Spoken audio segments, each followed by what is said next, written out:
Au nom du Père, du Fils et du Saint-Esprit, ainsi soit-il. Nous allons voir aujourd'hui, c'est rapidement, avec le peu de détails qu'on a, la vie toute souffrante et méprisée de Sainte Germaine de Pibrac, qui illustre bien l'évangile d'aujourd'hui, qui a d'abord connu, elle aussi, l'heure de l'enfantement douloureux avant la gloire du ciel.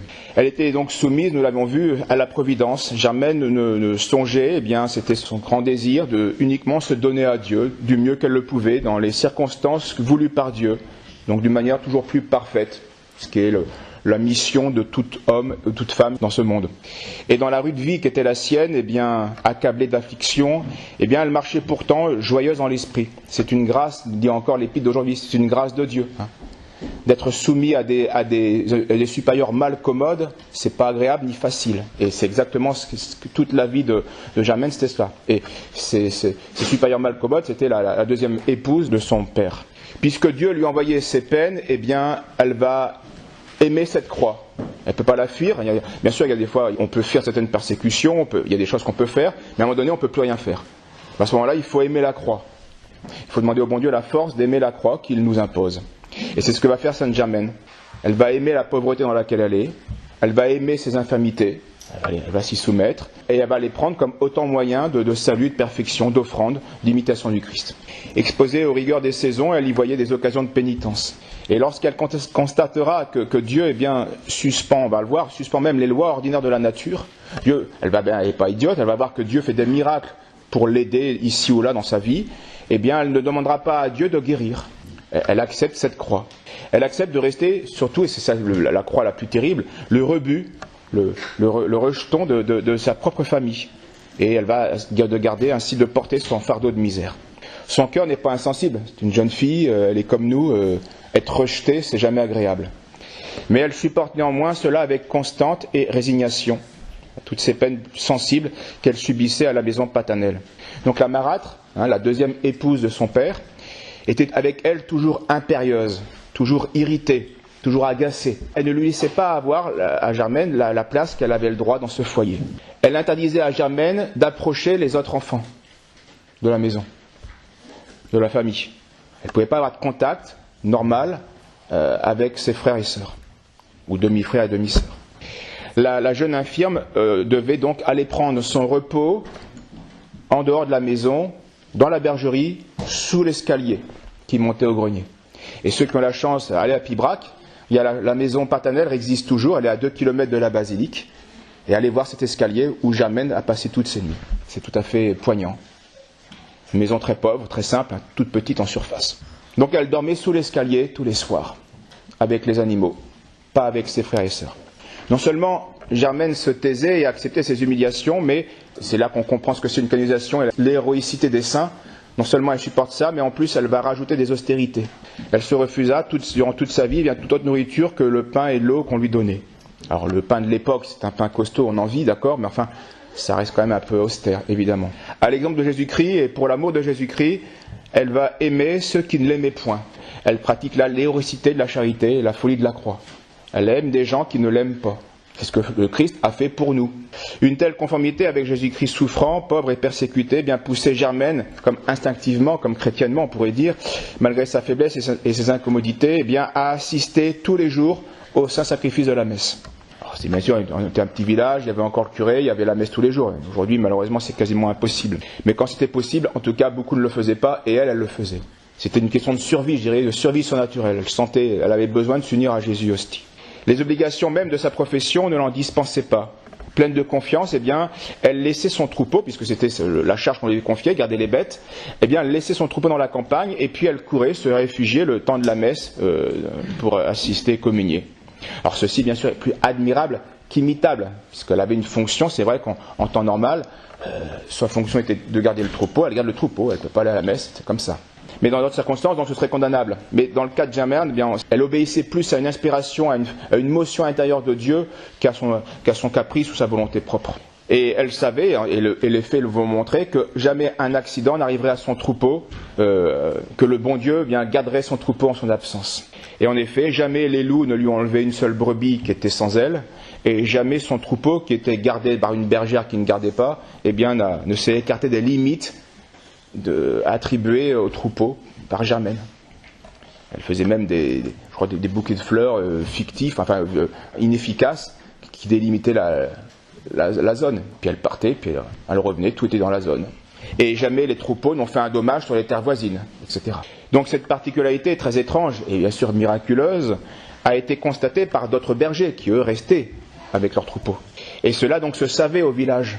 Germaine, elle quitte, et son troupeau, jamais il bouge. Et donc malgré l'absence d'accident, eh bien la marâtre n'en prenait pas moins occasion des absences de Germaine pour l'accabler de reproches et d'injures. Et plus d'une fois, les habitants de Pibrac ont été témoins du prodige qui gardait le troupeau quand la bergère était à l'église. Et ils vont s'indigner de cette méchante femme qui n'était pas assez contente de la prospérité que Germaine attirait sur le troupeau de la maison et qui trouvait encore moyen de l'accabler. La bergère, malgré les reproches, continua d'assister à la messe. Dieu lui avait certainement fait connaître le prix infini du saint sacrifice, de pouvoir s'offrir, où Jésus-Christ s'offre perpétuellement pour notre salut et où on peut s'unir et coopérer à ce sacrifice. Une émolation mutuelle, amour pour amour. Mais si Germaine était certainement ignorante de ce qui se passait dans le monde, elle devait au moins savoir, et nous l'avons vu la dernière fois, que les protestants à cette époque, brûlaient les églises et rejetaient la messe comme une idolâtrie et faisaient des sacrilèges ignobles sur l'Eucharistie. Et donc elle a certainement dû, s'unissant à la messe, redoubler de ferveur pour réparer autant qu'elle le pouvait tous ces outrages. À l'habitude d'assister au saint mystère de la messe, Germaine, bien sûr, y joignait la pratique de la pénitence, on ne sait pas avec quelle régularité, et puis bien sûr la communion eucharistique au corps et au sang de Jésus-Christ. Et de là, cette ardeur à pratiquer des privations de surcroît dans une vie déjà pleine de privations. Et c'est là qu'on passe à un degré supérieur. Outre cela, elle récitait bien sûr son chapelet tous les jours et aussi une grande dévotion à l'Angélus. Dès que la cloche du village sonnait, on la voyait s'agenouiller où qu'elle soit, dans la neige, dans la boue, et sans précaution réciter l'Angélus. Quand elle le pouvait, elle s'appliquait aussi à faire comprendre les vérités de la religion à quelques enfants du village.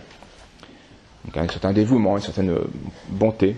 La vertu de cette humble fille donc était connue au village. C'est un petit village, tout se sait.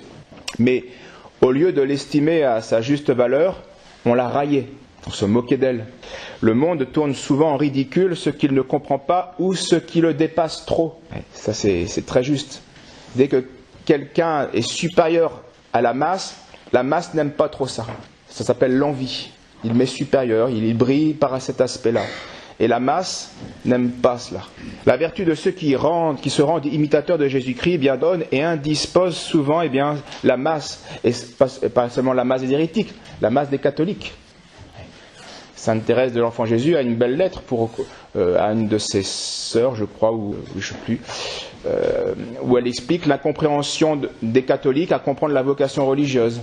Donc l'humble Germaine, qui cherchait à ce point les seuls intérêts de notre Sauveur, et non pas les siens, était un objet de scandale. Ça a étonné, ça surpassait la vertu et la tiédeur, ou même le libertinage de certains catholiques du village, des beaux esprits.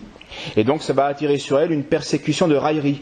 Alors c'est pas la persécution, bien sûr, des infidèles, il n'y a pas de torture physique, mais une persécution de raillerie dans un village dans lequel vous êtes obligé de vivre et vous devez supporter quotidiennement ou régulièrement les moqueries, les mauvais mots.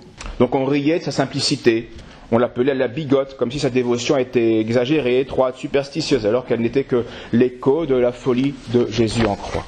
Ensuite, le prodige de la garde extraordinaire des moutons de Germaine pendant la messe n'a pas suffi à ouvrir les yeux du cœur des villageois.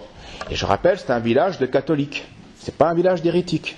Elle est moquée par ses frères dans la foi, pour vivre parfaitement sa foi. Alors il a fallu un prodige plus grand que Dieu va daigner accomplir pour calmer cette persécution. Germaine était obligée de traverser un ruisseau qu'elle passait à gué, sans difficulté dans les temps ordinaires, pour assister à la messe. Mais parfois, les pluies d'orage étaient grandes et rendaient ce ruisseau infranchissable. Et un jour, comme elle se dirigeait vers l'église, comme son habitude, des paysans voient la scène de loin et s'arrêtent à quelque distance, bien curieux de voir comment elle va faire pour passer ce ruisseau. qui était infranchissable, car la nuit avait été pluvieuse et le ruisseau était dangereusement gonflé, et même un homme vigoureux aurait eu du mal à passer. Il aurait eu 9 chances sur 10 de se laisser emporter. Eh bien, comment va faire Germaine? Eh bien, elle va passer l'obstacle comme s'il n'existait pas. Elle passe, sans se mouiller. Et à la vue de ce prodige que Dieu a renouvelé plusieurs fois, disent les témoins, eh bien, les paysans vont commencer à craindre un peu plus cette fille, à respecter cette fille, à craindre Dieu qui faisait un tel prodige à travers elle. Et Germaine ne possédait rien, on le savait, on lui donnait comme nourriture que du pain, dont elle se contente. Mais sa propre souffrance ne l'empêche pas de compatir parfois à celle d'autrui. Souvent, elle donnera son morceau de pain à plus malheureux qu'elle. Et ce trait héroïque envers les malheureux va rendre Germaine suspecte à sa marâtre, qui ne pouvait pas imaginer ces libéralités qu'elle prenait sur elle pour aider les pauvres, et que cela venait de sa seule générosité, et elle va l'accuser de voler du pain à la maison pour le donner aux pauvres. Et un jour, la marâtre, armée d'un bâton, court après Germaine et pour lui faire la leçon, et pour prouver son forfait. Alors dans son indignation, en courant après elle, elle ameute les voisins qui suivent la scène, qui suivent la mère. Et quand tous arrivent bien auprès de la bergère, la marâtre oblige à montrer ce qu'elle cache dans son tablier. Et Germaine va ouvrir, et c'est la scène de la statue, va ouvrir ce tablier, et au lieu du pain qu'on croyait trouver, on voit des fleurs qui sont nouées en bouquets, des fleurs qui... alors qu'on est dans une saison où la terre ne produit rien. Il n'y avait pas de fleuristerie à l'époque. Donc d'où viennent ces fleurs? Alors après ce miracle, les railleries vont cesser complètement. Et on commence à la regarder au village, non plus comme une bigote, mais comme une sainte. Son père, son lâche père, son faible père, va enfin faire ce qu'il aurait dû faire depuis le début, ne pas se laisser guider par les caprices de sa femme, mais lui faire un acte d'autorité. Il fallait la dire à sa femme, stop. T'arrêtes là, tu es juste envers elle. Donc son père va enfin consentir à protéger sa fille et en défendant enfin à sa femme de la tourmenter davantage. Il vaut mieux tard que jamais, il voulait aussi réparer l'injustice qu'elle subissait depuis des années en laissant maintenant sa fille rentrer dans sa maison et prendre place avec ses frères et sœurs.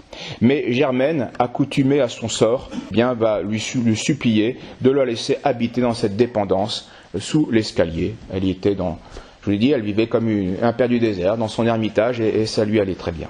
Peu de temps après ce miracle des fleurs, Germaine va rendre son âme à Dieu et se retirer de ce monde lorsque les hommes vont commencer à rendre à sa vertu les honneurs que cela méritait. Donc dès qu'elle va commencer à être honorée, Dieu l'empêche d'être honorée. Ici-bas en tout cas pour l'instant. Et sa mort sera comme fut sa vie, obscure et cachée. Un matin, son père, Laurent Cousin, ne l'ayant pas vu sortir comme à l'ordinaire, l'appelle, elle est sous l'escalier, et elle ne répond pas, cela l'intrigue. Là où elle prenait son repos, il pense qu'elle dort, mais elle ne dormait pas, il s'avance et la trouve morte sur ce lit de sarment. Donc c'était en 1601, et Germaine avait 22 ans. Nous sommes à l'époque du roi Henri IV. Elle avait enfin cessé de souffrir, elle avait quitté ce monde qui est une vallée de larmes, et elle pouvait enfin entrer dans la gloire du Seigneur. Et pour le manifester aux habitants du village, Dieu va faire tout de suite un prodige. Et on verra, ça ne cessera pas, on le verra les prochaines fois, mais il en fait un tout de suite, le jour de sa mort. 2 religieux qui étaient en voyage, en déplacement, et allaient vers Pibrac, mais ils sont surpris par l'obscurité, et donc il était dangereux de continuer à marcher, donc ils sont obligés de s'arrêter et de dormir dans la forêt voisine, pour attendre le jour, que le soleil se lève. Et au milieu de la nuit, ces 2 voyageurs vont avoir une vision étrange. Ils voient une troupe de vierges vêtues de blanc, environnées de lumière, qui se dirigent vers Pibrac, vers un côté précis du village. Justement, plus tard ils le sauront, c'est plutôt là où était la maison de Laurent Cousin. Et puis ils voient ce cortège de vierges refaire le déplacement inverse, mais avec une vierge de plus. Qui symbolisait, qui annonçait bien sûr couronnée de fleurs, qui était donc l'âme de Sainte Germaine. Alors eux, bien sûr, cette nuit-là, ils ne comprennent rien à cette vision, ils sont fort étonnés. Le matin, ils s'en livrent aux habitants de Pibrac, qui eux font tout de suite le rapprochement avec la nouvelle de la mort de Sainte Germaine. Germaine va être enterrée dans l'église, c'était la coutume de cette époque, face à la chaire, là où le prêtre prêchait. Mais rien ne va distinguer sa place n'ayant été marqué d'aucune inscription particulière. Le peuple va quand même venir en foule à ses funérailles, ils ont compris qu'est-ce qu'il perdait, enfin en tout cas qu'est-ce qu'elle avait été vraiment. Ils voulaient ainsi honorer celle qu'ils avaient trop longtemps méprisée. Ça va être le premier hommage public à Sainte Germaine. Et la vie de Sainte Germaine, bien sûr, illustre beaucoup d'aspects de la Sainte Écriture, en particulier cette sentence de Saint Paul aux Romains. Si vous vivez selon la chair, vous mourrez. Mais si c'est par l'esprit, vous faites vivre. Si vous faites mourir les œuvres du corps, vous vivrez. Car tous ceux qui sont conduits par l'Esprit de Dieu sont fils de Dieu. Or, si nous sommes enfants, nous sommes aussi héritiers de Dieu, co-héritiers du Christ. Si toutefois nous souffrons avec lui pour être glorifiés avec lui. Car, dit saint Paul, j'estime les souffrances du temps présent sans proportion avec la gloire à venir qui sera manifestée en nous. On connaît cette phrase, mais elle prend une valeur particulière avec la vie des saints. 22 ans de souffrance, de mépris. Et tout cela, en fait, n'est rien. Enfin, tout cela n'était pas rien, mais comparé à la gloire qui l'attend, comparé à la gloire dans laquelle elle entre, tout cela n'est plus rien. Tout cela est comme un enfantillage. Vous voyez, les enfants ont du mal à quitter leur petit jeu insignifiant. Pour eux, c'est très important. Et quand ils sont enfants, ils ne comprennent pas qu'il y a autre chose de plus important, ou de plus intéressant, ou de plus beau. Nous aussi, nous sommes dans l'enfantillage. Nos bobos, hein, un enfant qui a un bobo, il vient tout de suite montrer à maman, oh bobo là, c'est insignifiant, c'est quoi ton truc, c'est une égratignure, oh bobo. Alors nous, on est pareil, on a la croix et il y a des vraies croix, hein, il y a des croix terribles, mais même ces croix terribles, ça reste un bobo. S'il y a la gloire derrière, ça reste insignifiant. Et la vie de Germaine va le montrer. Vous allez voir que sa vie glorifiée va être encore plus extraordinaire que sa vie de la croix. La résurrection est plus extraordinaire encore et pourtant il fallait passer par la croix. Et ça va être la grande leçon que nous verrons les fois prochaines. Dieu a glorifié Germaine et maintenant Germaine voit Dieu face à face. Elle est transcendée, elle est glorifiée, elle est co-héritière de la gloire du Christ principal. Mais pourtant Dieu ne veut pas que Germaine cousin reste ignorée des hommes comme elle l'avait été. Et il va continuer à faire des prodiges qui vont dépasser le village pour rendre justice à cette jeune fille qui a été héroïque et qui a souffert avec le Christ, pour le Christ, et il veut que le monde lui rende hommage. Et le monde doit donc confesser dès ici-bas, et pas seulement au jugement dernier, dès ici-bas, il doit honorer cette fille méprisée. Et donc, vous voulez donc que la gloire de cette sainte, soit connue ici-bas. Et ce sera une grande leçon, vous verrez, c'est parce que ça reste très mystérieux, hein, mais on va voir que les miracles que Dieu a fait et que Dieu va faire auraient suffi à rendre heureuse cette fille ici-bas. Pourquoi les miracles ne dispensent pas de la croix? On a du mal à comprendre. La puissance de Dieu ne nous dispense pas de porter notre croix. Dieu pourrait faire cesser nos infirmités immédiatement. On le verra avec les miracles que Dieu fera par Sainte Germaine. Mais pourtant, Dieu ne veut pas, pour un temps, pour telle raison, qui nous échappe, que nous soyons dispensés de la croix. Ce mystère, on comprendra mieux les prochaines fois. Au nom du Père, du Fils et du Saint-Esprit, ainsi soit-il.